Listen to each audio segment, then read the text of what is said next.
Avec la configuration actuelle, je n'arrivais pas à choper l'aérodrome d'Annecy-Mettet en 118 MHz parce que le condensateur variable que j'utilisais, il allait de 0 à 30 picofarads.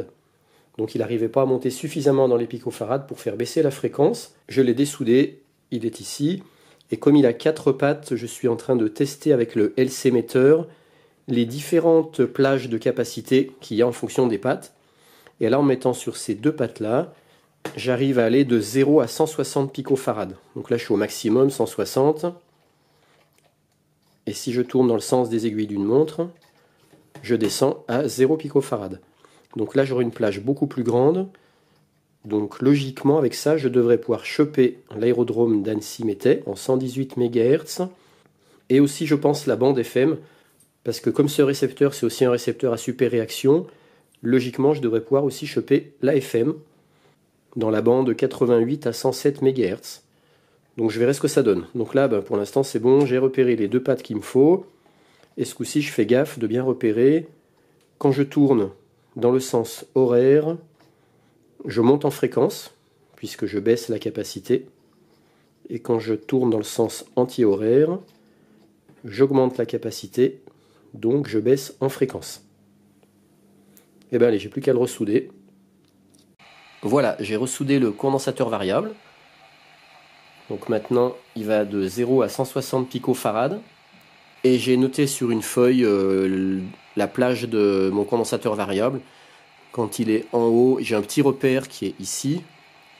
Et quand le petit repère est tout en haut, au maximum, j'ai 160 picofarads. Et quand il est là, j'ai 0 picofarad.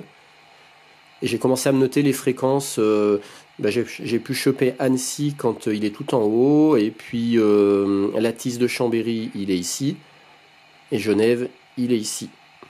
Et donc là, je reçois de nouveau. Ah, on a même entendu un bip, comme la NASA. Ah ouais, génial. J'adore ces bips. Donc l'étape d'après, c'est d'entendre mieux. Je voudrais avoir plus d'amplification basse fréquence audio. Donc je vais essayer d'implanter un autre transistor en préampli en amont du LM386, mais pour ça j'ai pas beaucoup de place. Donc je vais essayer de faire tout ça par ici, mais je vais calculer tout ça. J'ai pas envie de regraver cette plaque, j'ai pas beaucoup de place, donc peut-être que je vais faire à la Manhattan. Ça veut dire que je vais coller des petites plaques sur cette plaque. Donc ça reviendra à faire des îlots qui seront collés plutôt que gravés. Alors c'est marrant parce que je viens de faire une petite expérience. Comme je peux enlever le transistor, il est juste clipsé sur une réhausse. Je viens d'enlever le 2N2369. Je l'ai remplacé par un autre transistor RF qui est le S9018. Et bien ça me décale les fréquences. Là par exemple on entend le Latisse de Chambéry sur 127.1. On voit que le petit repère du condensateur variable il est ici. Et bien avec le S9018, il faut que je vienne tout en haut là. Je viens au bout de la course de mon condensateur variable pour le choper. Donc du coup moi je préfère le 2N2369 parce que lui, comme je ne suis pas au bout de la course pour entendre Latisse de Chambéry, je peux encore monter en capacité et là j'arrive à choper Annecy. Donc ça veut dire qu'avec le S9018 je ne pourrais même pas choper Annecy. Et puis je vous disais tout à l'heure qu'en changeant les pattes de mon condensateur variable, j'espérais choper la FM dans la bande 87 à 117 MHz. En fait non, je peux pas parce que justement mon condensateur variable il monte pas assez haut en picot. Il faudrait que j'aille au-delà de 160 picots, donc je peux pas choper la FM. Voilà, je suis bien sur Genève. Donc je suis bien content parce que j'arrive à choper plusieurs fréquences. Et là ça fait rêver de se dire que les avions, soit ils viennent de décoller, soit ils sont en approche. Mais à mon avis ils sont au moins à 5-6 000 d'altitude. Et puis j'entends très bien la tour de Genève qui est quand même à vol d'oiseau à plus de 30 km. Et là je reprécise, j'ai bien toujours mon antenne de 5 mètres. Parce que si j'ai ma seule antenne de 20 cm, je chope rien du tout. Donc pour l'instant elle est simplement en parallèle, elle est juste accrochée là avec j'ai fait une petite boucle, un petit crochet qui se prend ici au bas de l'antenne pour mon fil d'antenne de 5 mètres. Et puis donc la modification que je vais apporter, c'est cette partie-là, donc une résistance de 2,2K, un condensateur de 4,7 nanofarad, une résistance de 220K, un transistor, Alors moi je vais essayer avec un BC 547, normalement il faudra un BC 337, peut-être que j'en ai, je vais voir. Donc je vais rajouter cette partie-là qui ferait préampli.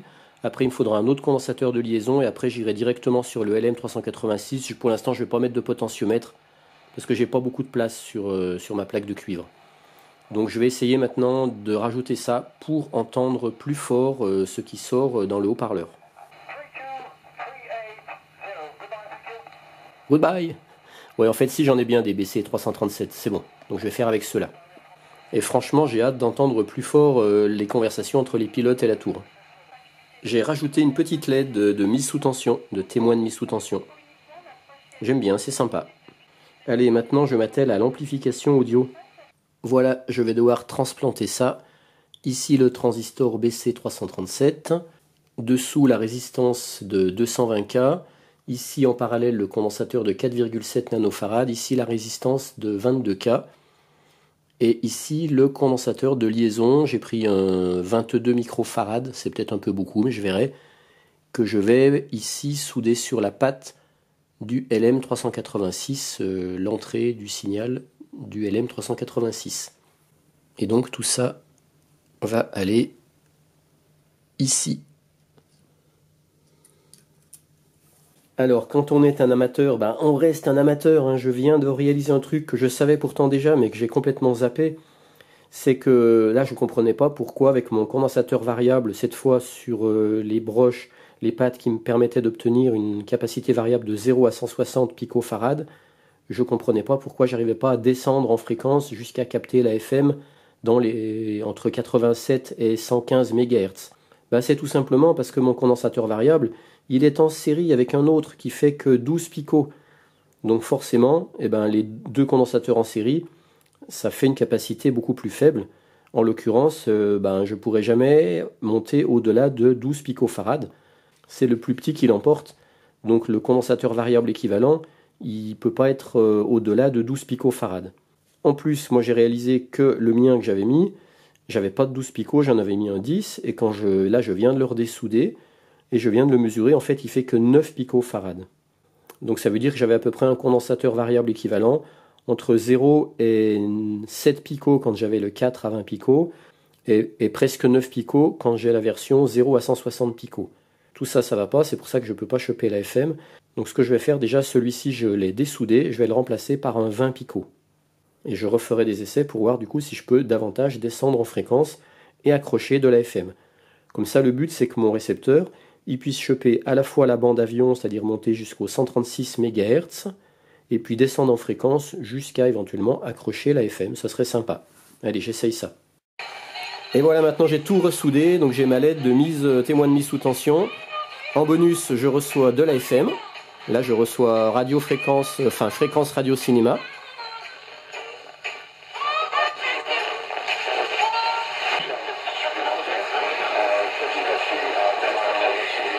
Il fallait peut-être que je rajoute un potentiomètre, parce que là, je sature un peu.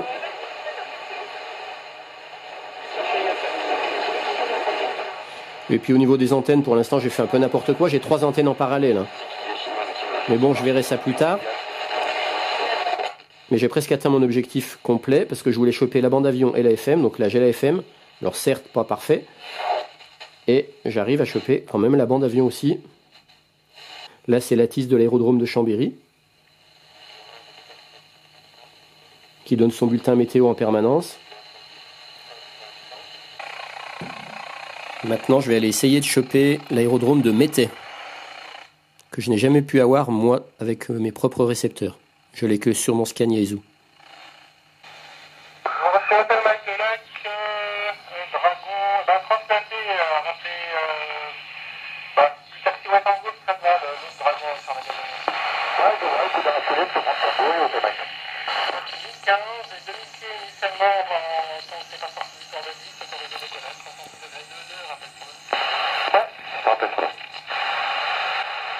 Le Dragon, c'est l'hélicoptère de la sécurité civile.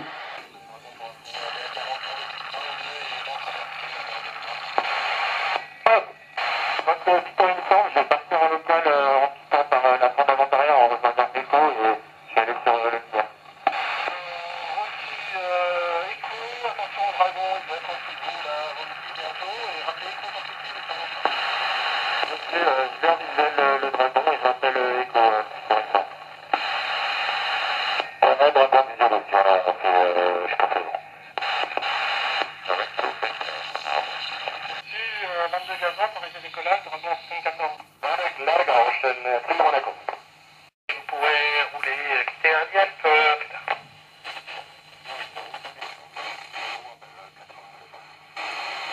Là, je suis sur l'aérodrome de Chambéry.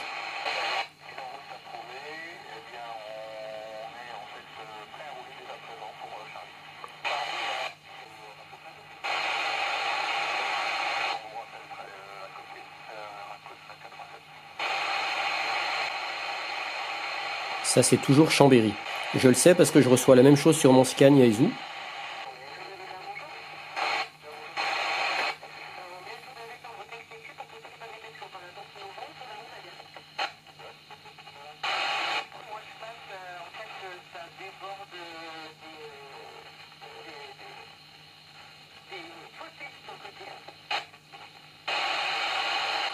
Chambéry, c'est quand même à pratiquement 20 ou 30 km à vol d'oiseau de chez moi. Donc je suis surpris de recevoir aussi bien. Maintenant, j'essaie de me recaler sur Annecy.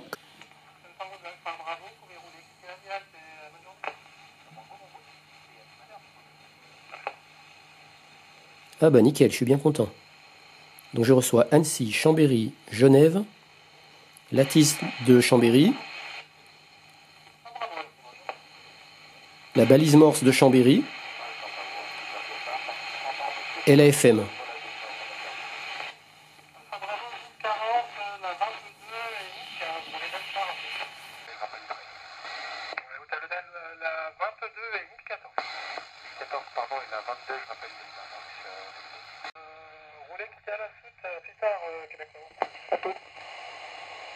Roulez, à plus tard.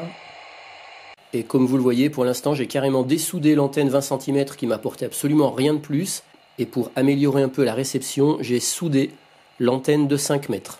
Et il me resterait à implanter un potentiomètre pour pouvoir régler le volume sonore, enfin abaisser le volume sonore quand je reçois trop fort, notamment l'AFM. J'en profite pour préciser que ce montage, je ne peux pas vous l'expliquer parce que pour l'instant mon niveau est trop faible pour vous expliquer précisément comment il fonctionne. Je sais juste que c'est un récepteur à super réaction. Il y a la partie circuit résonant avec la bobine et le condensateur variable, et puis une partie oscillateur avec le transistor 2N2369. Mais après, pour vous expliquer comment ça fonctionne et comment ça démodule en AM, ben pour l'instant, je suis désolé, je ne peux pas vous expliquer tout ça. Oh, joli le bip. Excellent.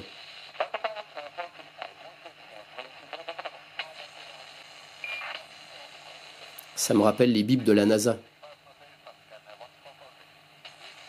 Voilà, en tout cas, j'encourage tous ceux qui seraient relativement proches d'un aéroport, d'un aérodrome, de refaire ce montage parce que c'est vraiment intéressant. Quand on est passionné de radio, ben c'est vraiment assez extraordinaire de pouvoir entendre la conversation entre la tour de contrôle et des pilotes qui sont en l'air. Personnellement, je trouve ça vraiment magique.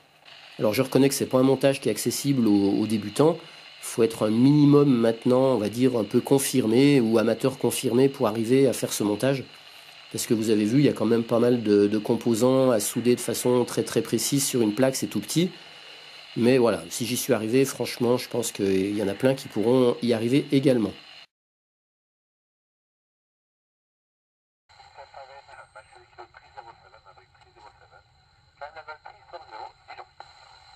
Ça c'est Genève.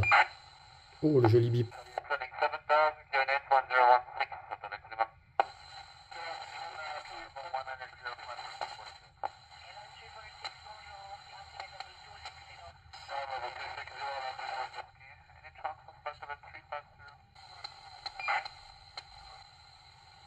Là, je suis seulement en quart d'onde. Avec une antenne qui est même pas en l'air, qui se balade comme ça vers le Velux, qui est coincée à l'arrache.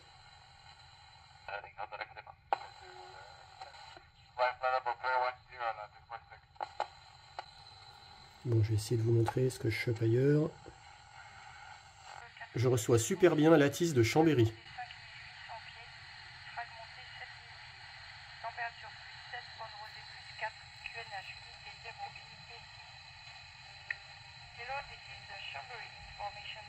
Ça c'est Chambéry.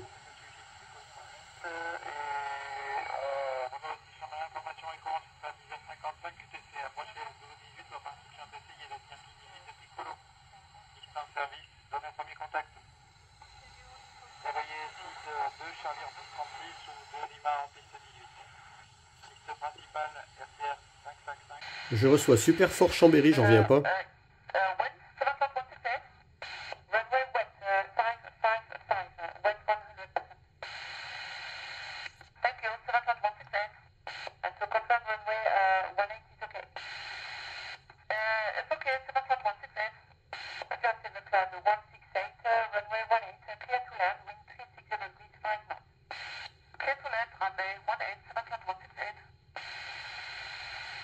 Ça c'est Chambéry, hein. La 1513, 2340 degrés 5 nœuds. Pouvez-vous prendre la petite 10 gazonnée, ça sera bon pour vous, et vous préférez la 36 gazonnée. Bonjour, c'est la porte qui vous arrange, madame. On peut prendre la meilleure de la 36 avec ce vent. Et à ma de cas. Moi, j'ai prévoyé une 18 gazonnée, et pour l'instant, on va attendre. C'est dans le sens. Sur le lac, on maintient la pente à l'est, ça fait 73. Ça c'est Annecy. Annecy Mété.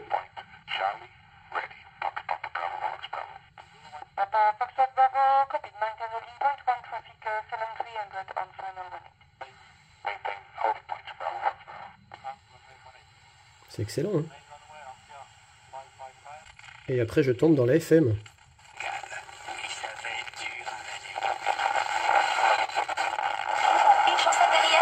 Désolé, pas encore. Mais tu le seras bientôt. Si au lever du soleil, t'es pas le petit cul le plus désolé de tout le monde.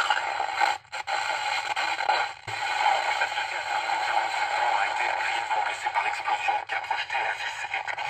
7 députés et 7 sénateurs se retrouvent ce matin en commission mixte paritaire pour tenter d'aboutir à un budget, celui de la France, cette année en 2025.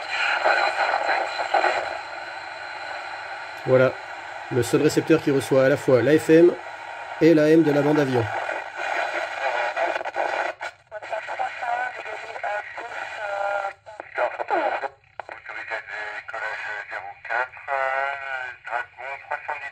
Et moi je vous dis à bientôt pour la suite de la Tronic Aventure. Bye bye.